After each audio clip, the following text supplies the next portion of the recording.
Hello friends, welcome to cook life kitchen. આજે આપણે બનાવીશું ખૂબ જ હેલ્ધી અને બહુ જ ટેસ્ટી એવા ચણાના લોટના પુડલા। તો આ પુડલા ફટાફટ બનીને તૈયાર થઈ જાય છે। તો ચલો બનાવવાનું શરૂ કરીશું। તો અત્યારે મેં એક વાટકો ભણીને ચણાનો લોટ લીધેલો છે। તો તેને મેં પહેલેથી ચાળી લીધેલો છે। તેને આપણે એક વાસણમાં કાઢી લઈશું અને હવે આપણે તેમાં મસાલા કરી લઈએ। તો અડધી ચમચી મીઠું ઉમેરી દઈશું, 1 ચમચી ધાણા જીરું પાવડર ઉમેરશું, અડધી ચમચી હળદર પાવડર પણ ઉમેરશું અને 1 ચમચી ખાંડ ઉમેરી દઈશું, અડધી ચમચી લાલ મરચું પાવડર ઉમેરીશું, અડધી ચમચી લસણની પેસ્ટ ઉમેરીશું। બધા જ મસાલાને આપણે મિક્સ કરી લઈશું અને ઉપરથી થોડું થોડું પાણી ઉમેરીને એક સ્મૂથ બેટર બનાવી લઈશું પુડલા માટેનું। તો આ બેટર બનાવવામાં મારે 1 ગ્લાસ જેટલું પાણી ગયેલું છે।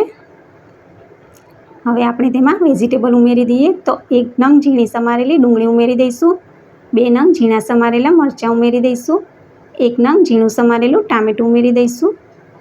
હવે આપણે આમાં બધા જ વેજીટેબલને મિક્સ કરી લઈશું। તો આ પુડલામાં તમે બીજા વેજીટેબલ પણ ઉમેરવા હોય તો તમે ઉમેરી શકો છો।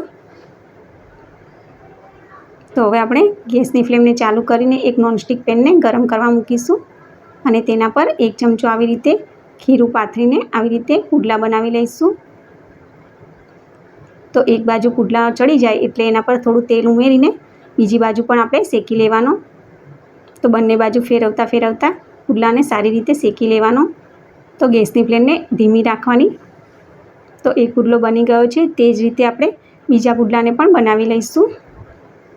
તો વધારે જાડા જાડા પુડલા નહીં બનાવવાના। તો તમે જુઓ કે બંને બાજુથી સારી રીતે ચડી ગયેલા છે પુડલા। તો આપણા પુડલા બનીને તૈયાર થઈ ગયા છે।